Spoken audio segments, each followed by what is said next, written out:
I'll be honest with you, what I know about Pilates can fit in the rear end of a flea, and it could still hop away. So when I received the question by email, in the subject line, question about Pilates ring, I thought I'd have to forward this to someone who really knows something about Pilates. As it turns out, though, it really was in my domain. As I was to learn, the Pilates ring is used to carry out exercises. I mean, Joseph Pilates was a German, I guess, exercise promoter who, in the early 20th century, came up with this version of exercising that is known as Pilates. And they use these rings, which inside this particular one is made of metal with a plastic coating. Now, the question that I had was from a lady who had purchased one of these rings, and it came with a warning about the ring containing a substance, in that particular case lead, known to cause cancer. The warning was the classic Proposition 65 warning from California, known to the state of California to contain a substance that causes cancer. Well, let's backtrack a little bit here. This Proposition 65 was originally intended to keep industry from releasing their toxic effluents into waters, but now it has gone overboard, and a very small number of profiteering lawyers have mounted lawsuits against companies that they think do not have the appropriate warning. Now, the problem here is that this warning is about hazard, it's not about risk. Hazard is the innate ability of a substance to cause harm. Risk is an evaluation of whether it does so or not. There's no question that lead compounds are highly toxic.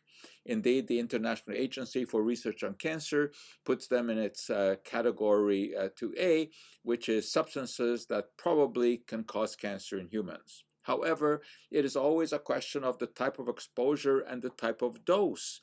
It's very different to have some residue of lead in a beverage or in a food and to have some small amount of lead embedded in the plastic on a Pilates ring. Now, there could be some lead in there because historically lead compounds like lead sulfate, lead carbonate, lead stearate have been used as stabilizing agents. Polyvinyl chloride, or PVC, is a plastic that on exposure to light or to heat degrades and releases hydrochloric acid. Well, these lead compounds will react with the hydrochloric acid and prevent it from carrying out further mischief inside of the plastic. Today, however, because of issues about lead, manufacturers have switched to other stabilizing agents. So there's not even likely to be any lead in there. It is possible that some of this PVC comes from old recycled PVC that contains lead. And of course, the effect here is that companies are putting on those warnings even when they're really not necessary in order to protect themselves against these frivolous lawsuits. So as far as the any lead leaching out of a Pilates ring, I think it is just a non-issue. The amounts in there, if there are any, which is questionable, are way too small to pose any kind of risks.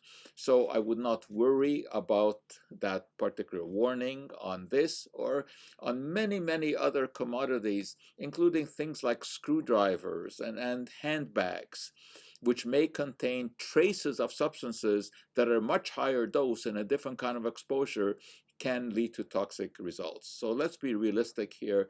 Let's remember the old adage, only the dose makes the poison, and the kind of exposure matters as well. Whether you're ingesting, inhaling, or putting it on your skin can make a whole lot of difference. So I would have no worries about using these Pilates rings. I don't know how to use them. I don't know what to do with them. I think I will find out.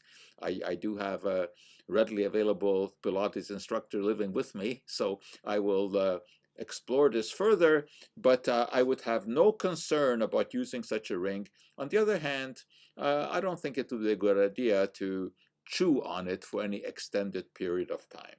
So that's my story of the Pilates ring and the non-risk. And that for today is our cup of joe.